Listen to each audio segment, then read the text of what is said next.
what techno triads are and how should you play them. That is today's video. Are you ready for it? Let's go and do it right now.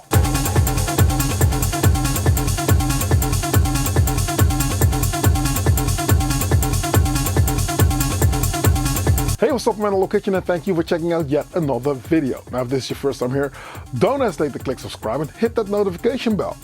Whenever I upload a new video, you'll be kept in the loop and you'll not miss out on anything. Stick around till the end of this video. I will tell you all about my gig in Ireland tomorrow. If you are in Dublin, come to the Sugar Club. I'll be there and I'll be performing, so that's going to be awesome. So, techno triads. A triad is basically a chord that consists of 3 notes, right? So, C minor chord, you would have a C, you would have an E flat, and you will have a G, okay? So try that out. But with techno, for some reason, if you play it like an arpeggio, and you put a little bit of rhythm to that, all of a sudden, you don't need to be a keyboard virtuoso to play, but play something cool. Now what I've done is I've got a MIDI looper on which I can just record stuff that comes to me, top of my dome, and I'll just play it in. And that is absolutely amazing. Now, you've seen me use the MIDI looper before.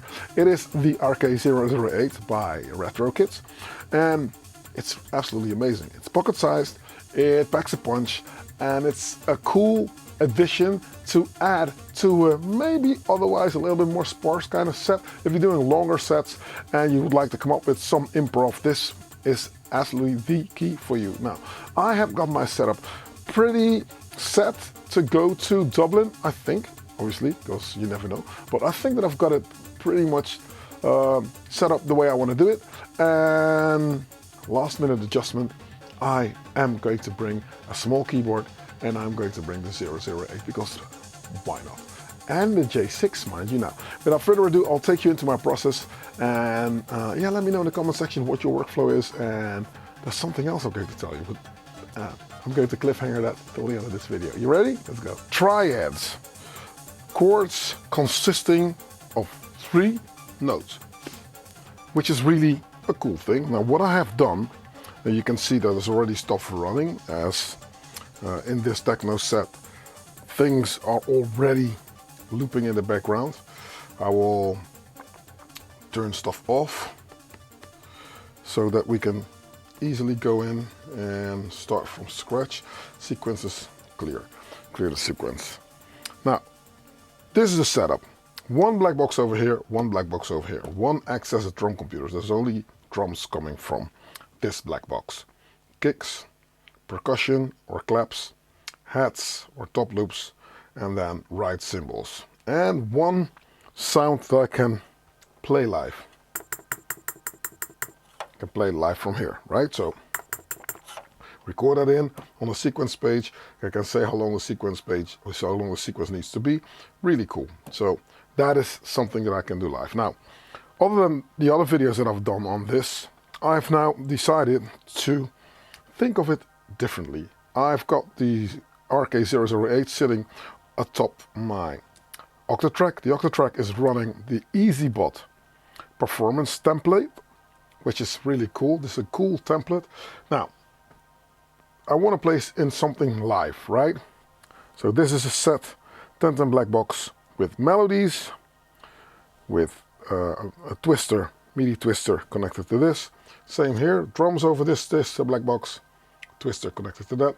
Access box 3 taking care of the filtering for this black box sitting on the left hand side with the melody. So if I play a melody, I can use this access box 3, which is initially a Polyvox filter, stereo filter. I can use it on those sounds, so I can do something there. Then I got the Roland J6 sitting right here, and that is being played by the Arturia Minilab 3, which is in turn is connected to the RK008. Now I've got different tracks, track 1, 2, 3, 4, 5, 6, 7, and 8. And what I have done is track 1, the output is channel 10. And this is channel 10, this is channel 10, this is channel 10. This is channel 11, let's make that 10. This is also channel 11, let's make that 10. Also channel 11, let's make that 10. And the last track is also 10. So I've got 8 different channels, all dedicated to MIDI channel 10, because that is this. You'll see in a minute why I have done that. Now I'll go to the first one. So if I play something here, you'll hear that I can address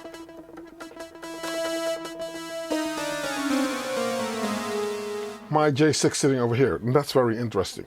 Now a triad, let's go into that, right? C minor triad. Root note is the lowest one. In this instance, minor. And if you play an arpeggio, which is that same chord, but then all the notes alternating, then you'll get more of that crazy melodic stuff. So for different types of electronic music, you will probably play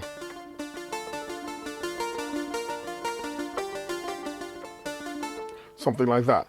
When it comes to techno, they approach triad chords much like jazz chords. So there's a lot of diminished stuff happening. There's a lot of chromatic stuff happening. So if you've got this chord that plays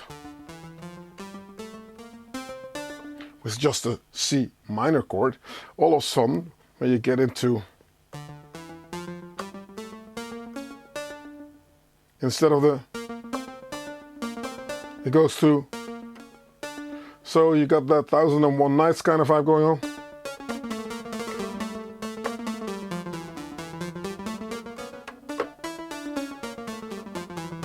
And that doesn't make sense now, but when you listen to Jeff Mills' bells, all of a sudden you get this.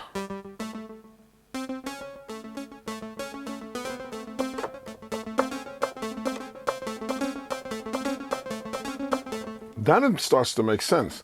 And that is how these triads work in techno music. They're really great. So what I do is I'll take 3 notes, or so if I'm going from 1 to the 3rd note here, I will delete my middle note and take this odd note. And it starts to make sense. Now let's get into doing something with the groove. My kick drum is sitting on track 1 on the zone 96. Kick drum separately coming out of this black box. So there's 2 channels coming out of the black box. Channel 2 dedicated to the kick drum, and that's also confusing if you're starting out. There's channels here which are MIDI channels, there's channels here that are audio channels, there's different channels, there's channeling, blah blah blah. Just keep in mind that it's almost like working in a computer with the tracks laid out in front of you. Oh, these are 8 tracks laid out in front of me, 8, 1, 2 through 8, all dedicated to playing this preset that's coming from the J6. And then the audio channels here, I've got audio channel 1, or the outputs, let me put it that way, the outputs here, output 1 and 2, they go into the input on the Octatrack, because the performance template, EasyBot's performance template, is input AB will be dedicated to drums, and input CD will be dedicated to music. That's how he set it up. And the way I set it up now is that I divided the outputs so that the main output is the drums out, and the Q output is the music out. That doesn't go directly to the desk, it goes into the Acid Box 3. That'll go to the desk. So kick drum, 1 black box here, another black box here, and then the J6 is coming out of here. And then the DFAM sitting here, that you can just make out because it's sitting on the mini lab, gets its own channel, but because it's a mono channel, I'm using one of the auxiliary returns that I can decide whether it be mono by entering the left jack in, and only that will just give you a mono signal, which is cool. And if I want to stereo it up, I've got a Black Sky and a digital delay DD7 sitting right here in the background, and both are in tandem. So first is the send, the top sends that I got sitting right here, which are all killed. I will kill the second row as well, so it makes it clear. These are all the sends 1 that will be sent into the digital delay that goes into the Strymon Black Sky, and then out of the Black Sky it will go into return number 2. right? Stereo. So you can make stuff that is mono, you can make it stereo. That is how I've set this up. Enough with the talking, in with the music. Let's start with a kick drum, obviously. I'll take out some low end and I'll get my stuff going. You have to take my word for it. It is 141 beats per minute. Okay, we'll start with that. Cool. Now I'm going to start playing some melodic ideas so that I can adjust my triad to go play with that. Say, I've got a few things. Let's see. I've got a few melodic things. I've got a few rough things. Let's see what this lead is playing.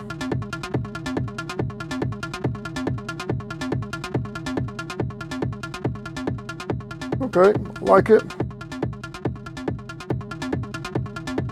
Find out something with this here.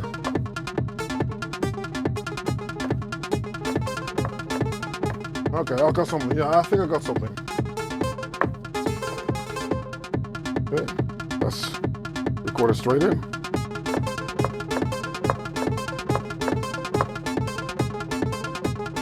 Yep, liking that. Taking it out of record. And then filtering it down, shorten the notes.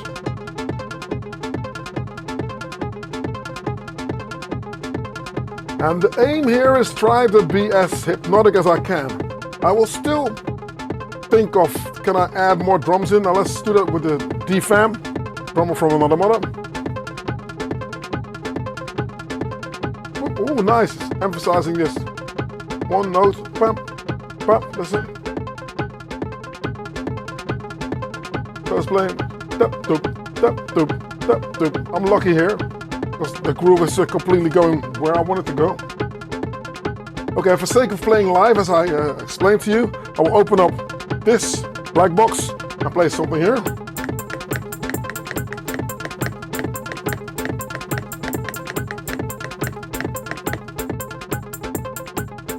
Cool, we're off to the races, aren't we? Cool, time to put in the kick.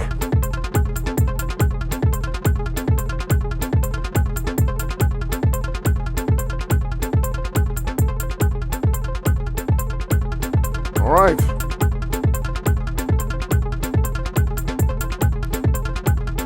Gonna contemplate my next move. What I'll probably do is I'll stick a filter here.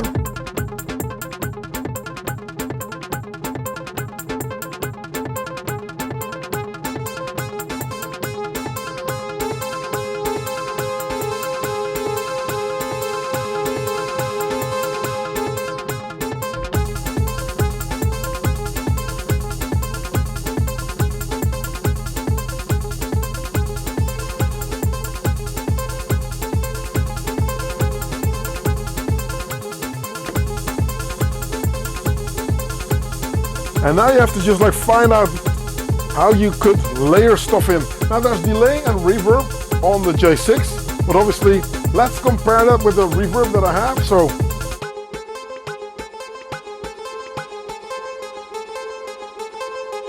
reverb on full, delay on full right now. As you can hear, it's nice, but not really, right? Okay. We'll see what happens if I open up my own pedals. Gives you a nice idea of how pedals work. Listen to this.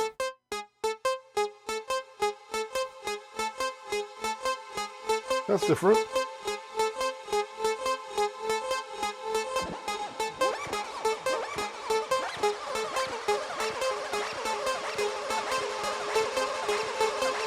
I like playing around with the DD7. Make a big impact.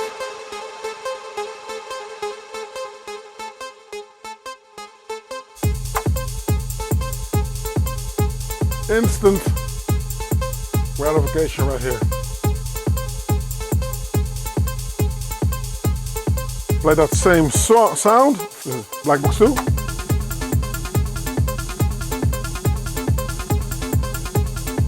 Now, if I want to next level it up, I obviously will do a transition between the J6 and the black box, because I can see that, the D-Fam, because the D-Fam is closed. So what I will do quite easily is I'll take out the kick, transition it in, different sound. Here we go, pop, pop, pop.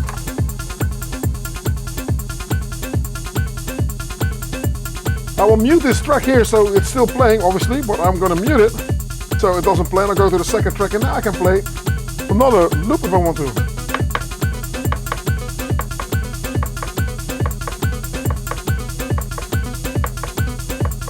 What I can also do is I will play a sequence, but I will use 2 MIDI tracks on the 008 to get something going. So what I will do is I'll probably go for a lower note here.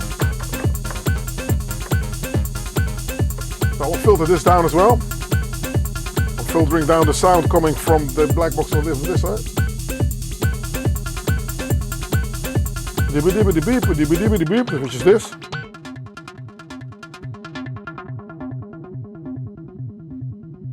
So that it just plays some sort of a bass line, right? Put this in. I'm going to be a little bit like maybe too obvious, but then you know what I'm doing, right? Okay.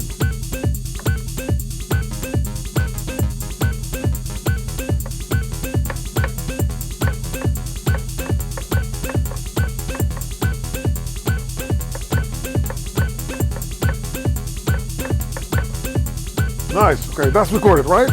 So, taking it out of record, going to a different track. So what I'm going to do now is I'm going to octave it up. So it's going to play higher notes. And now the rest of my triad will play.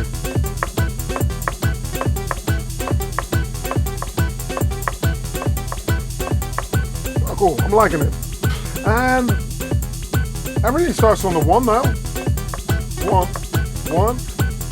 My rule of thumb is to try to avoid the first measure of the bar, so that you can go. And maybe I can alternate between them. Let's see that. So play this.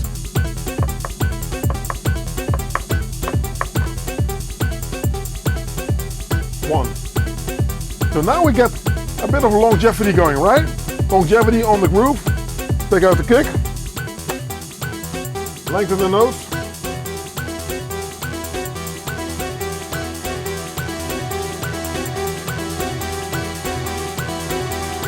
Nice one. Kick back in. And you make an impact with only 3 notes, right? But the fun part is, if I wanted to mute the bottom line, I'll go.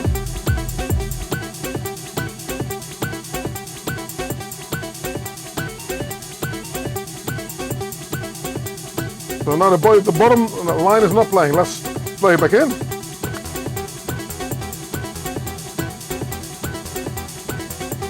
Nice one. You can actually map this out as well. I had it mapped to the Arturia mutes, but that's something for another video, I think. So this is my second triad that I'm playing now.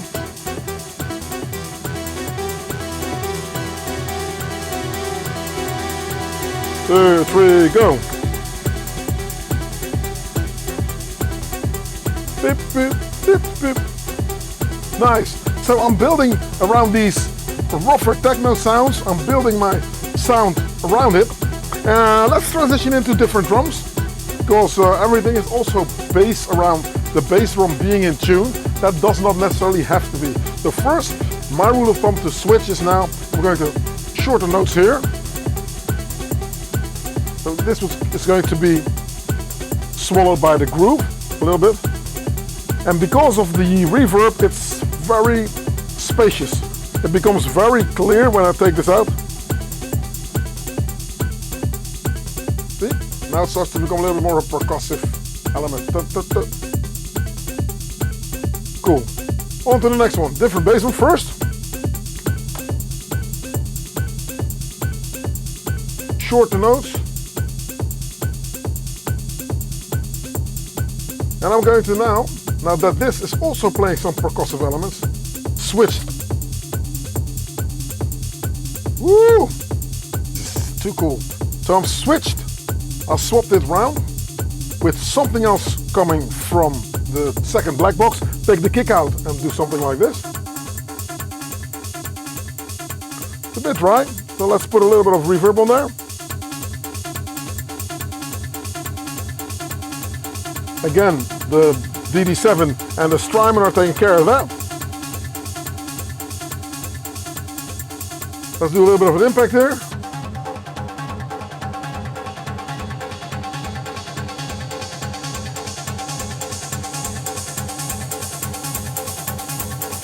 One, two, 1, 2, 3, back in. Liking that. Matthew, you did a great job on this performance thing, man. I'm liking it. Okay, so now, obviously, my little J6 is also playing, but I'm going to have to come up with something else now, right? So what's this? What's the track that we just did? So I will go into track 2. I will say erase the track, and 3. So I'm going to erase 2 tracks. Those are erased. Let's go into track number 1, demute it, and also erase that, because I want to just constantly be doing new stuff, right? So erase it, yes, cool. Start with the first one. I hear in the background. So take out the kick and see where I am randomly.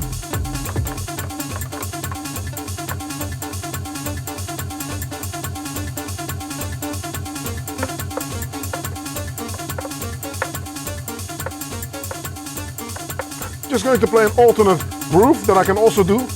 This has to be simple. You should not overthink it. Once you've decided to play your 3 notes, figure out a pattern and stick with that pattern, because that's going to make it hypnotic, right? So it's like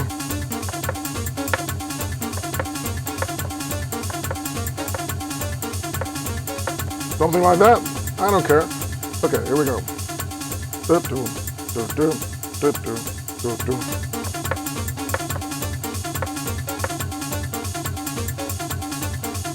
And as you can hear, it's making a counter rhythm with what's playing right here.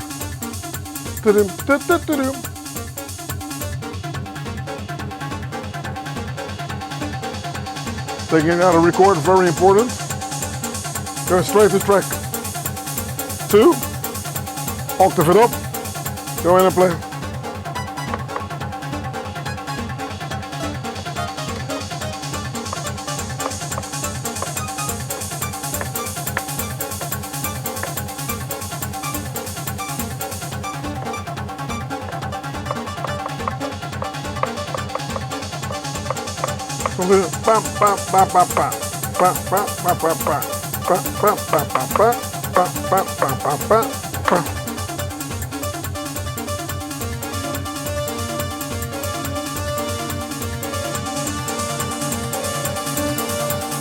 Reverb. The kick back in.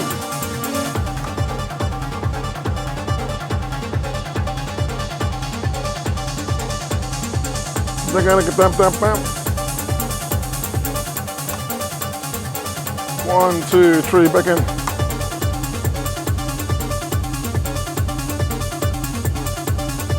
And obviously there's different sounds in here, so if you wanted to switch it around, you know, you just do a different vibe.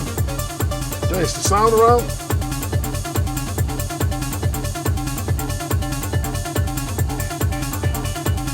Yep. Like in this. Kick out, drums out.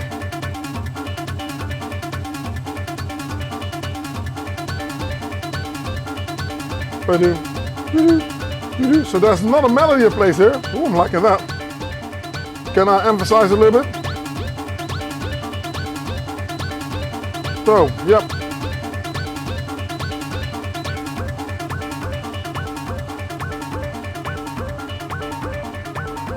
Ooh.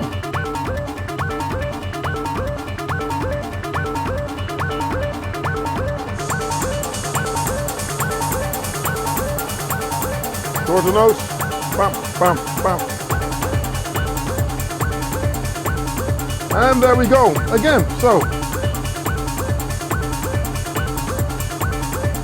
Let's mute both of them. Take it out. And because of the melody of the DFAM that was playing with, it now becomes a melody. So we can safely take those out. And we won't be missing something. And it gives us time to contemplate our next move. What's that going to be? Play a different sound. I don't even know what sound it's going to be. Go to track 3. and take out the DFAM and the kick.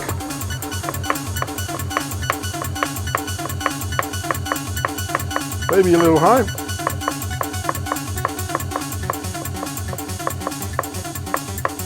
Okay.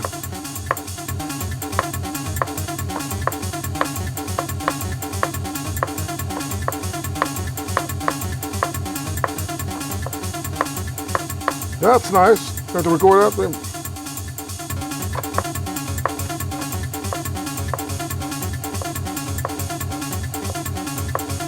I don't think that's what I was looking for. So I will take it out, which means just hitting stop once, recording it back in.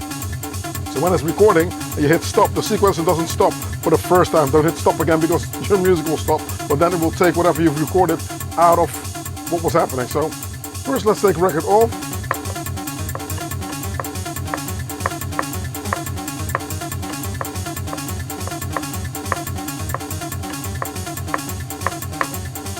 Oh, nice one. Dun, dun, dun, dun, dun, dun.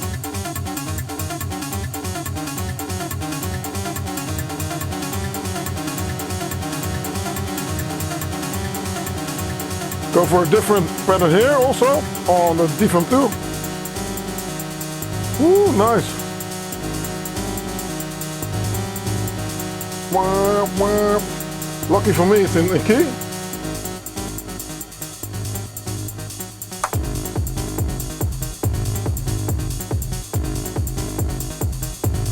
Adding more drums in.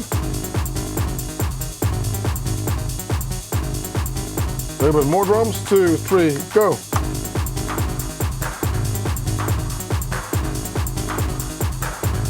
So that's my clap line, as you can hear. Okay, different hi-hats, hats. Woo! Yeah, I'm liking that.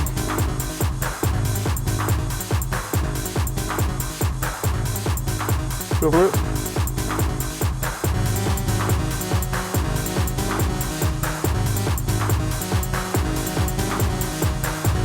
Okay, what has the DFAM for me? I'm just going to tweak it a little bit.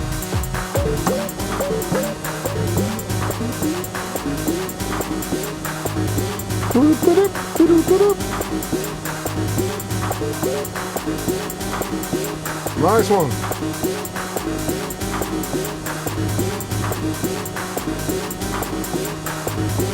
Towards the nose. Different preset maybe. This is a little bit on the doggy side.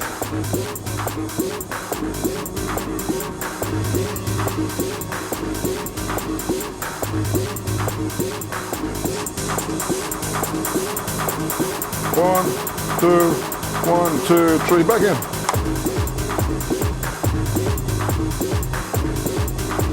Nice one. Pick up.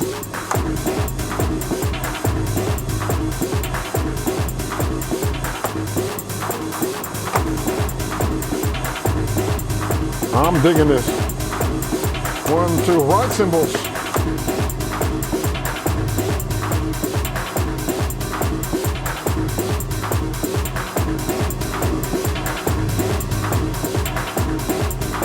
Let's go for a drop.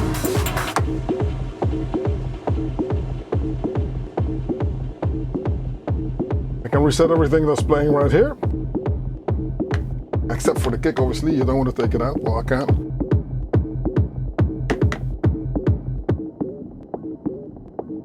Solely the DFAM now. Let's play more notes.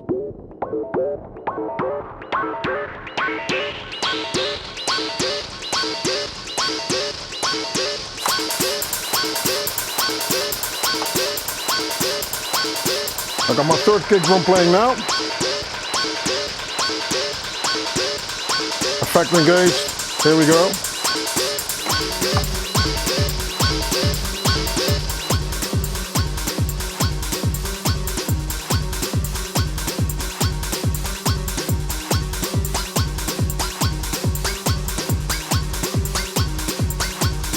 Altering the DFAM to play a little bit more of a